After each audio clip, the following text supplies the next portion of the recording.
David consulted with all his officials, including the generals and captains of his army. Then he addressed the entire assembly of Israel as follows: "If you approve and if it is the will of the Lord our God, let us send messages to all the Israelites throughout the land, including the priests and Levites in their towns and pasture lands. Let us invite them to come and join us. It is time to bring back the ark of our God, for we neglected it during the reign of Saul." The whole assembly agreed to this, for the people could see it was the right thing to do. So David summoned all Israel, from the Shihor brook of Egypt in the south all the way to the town of Lebo-Hamath in the north, to join in bringing the ark of God from Kiriath-Jearim. Then David and all Israel went to Baalah of Judah, also called Kiriath-Jearim, to bring back the ark of God, which bears the name of the Lord who is enthroned between the cherubim. They placed the ark of God on a new cart and brought it from Abinadab's house. Uzzah and Ahio were guiding the cart.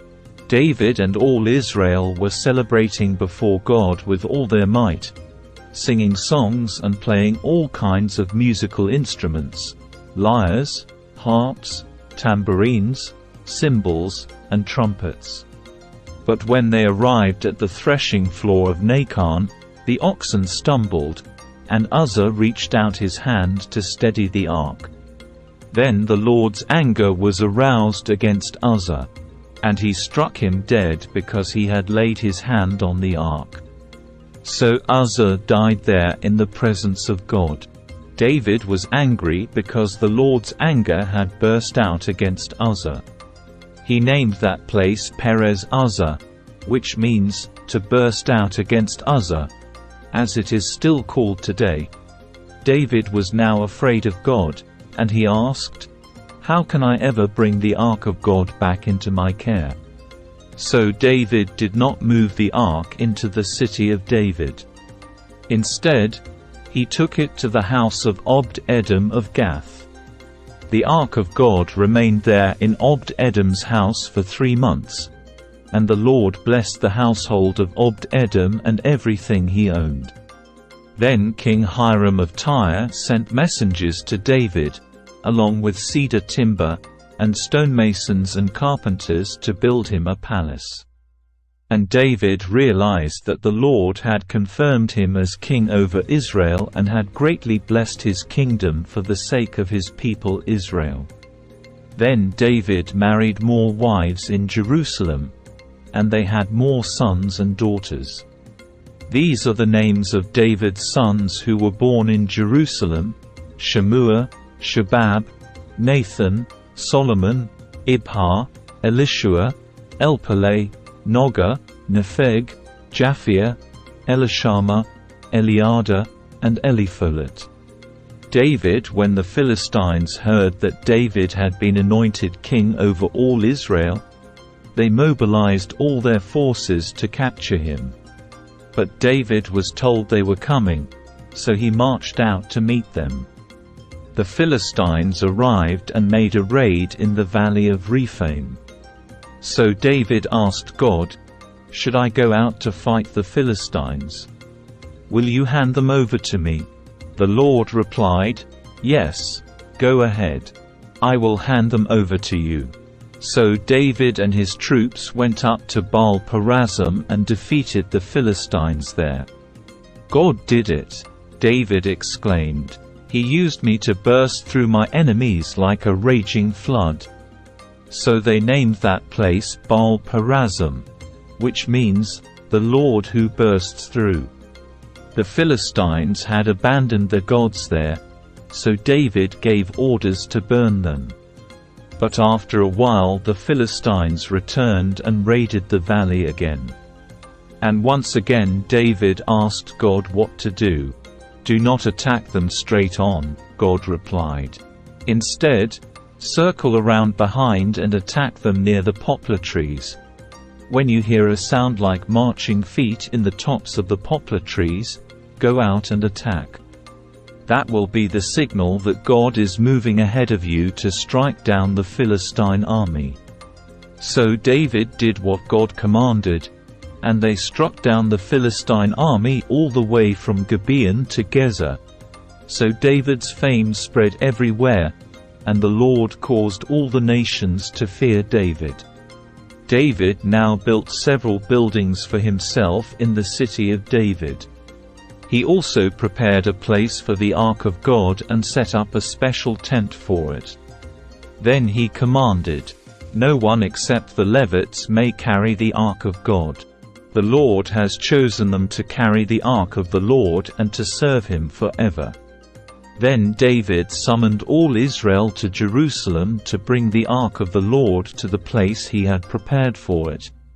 This is the number of the descendants of Aaron, the priests, and the Levites who were called together. From the clan of Kohath, 120, with Uriel as their leader. From the clan of Merari, 220, with Asaiah as their leader. From the clan of Gershon, 130, with Joel as their leader. From the descendants of Elizaphan, 200, with Shemaiah as their leader. From the descendants of Hebron, 80, with Eliel as their leader. From the descendants of Uzziel, 112, with Aminadab as their leader. Then David summoned the priests, Zadok and Abiathar, and these Levite leaders, Uriel, Asaiah, Joel, Shemaiah, Eliel, and Aminadab. He said to them, "You are the leaders of the Levite families. You must purify yourselves and all your fellow Levites, so you can bring the Ark of the Lord, the God of Israel, to the place I have prepared for it. Because you Levites did not carry the Ark the first time, the anger of the Lord our God burst out against us. We failed to ask God how to move it properly. So the priests and the Levites purified themselves in order to bring the Ark of the Lord, the God of Israel, to Jerusalem. Then the Levites carried the Ark of God on their shoulders with its carrying poles, just as the Lord had instructed Moses. David also ordered the Levite leaders to appoint a choir of Levites who were singers and musicians to sing joyful songs to the accompaniment of harps, lyres, and cymbals.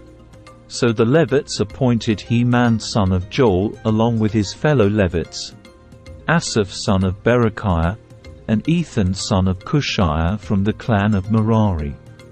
The following men were chosen as their assistants: Zechariah, Jaazil, 𝗕𝗵𝗶𝗶𝗀𝗡, Jehiel, Unni, Eliab, Benaiah, Maaseiah, Mattithiah, Eliphilehu, Micniah, and the gatekeepers, Obed-Edom and Jael. The musicians Heman, Asaph, and Ethan were chosen to sound the bronze cymbals. Zechariah, Azel, 𝗕𝗵𝗶𝗶𝗀, Jehiel, Unni, Eliab, Maaseiah, and Benaiah were chosen to play the harps. Mattithiah, Eliphilehu, Micniah, Obed-Edom, Jael, and Azaziah were chosen to play the lyres. Kenaniah, the head Levite, was chosen as the choir leader because of his skill. Berechiah and Elkanah were chosen to guard the ark. Shebaniah, Joshaphat, Nethanel, Amasai, Zechariah, Benaiah, and Eleazar, all of whom were priests, were chosen to blow the trumpets as they marched in front of the Ark of God. Obed-Edom and Jehiah were chosen to guard the ark. Then David and the elders of Israel and the generals of the army went to the house of Obed-Edom to bring the Ark of the Lord's covenant up to Jerusalem with a great celebration. And because God was clearly helping the Levites as they carried the Ark of the Lord's covenant, they sacrificed 7 bulls and 7 rams.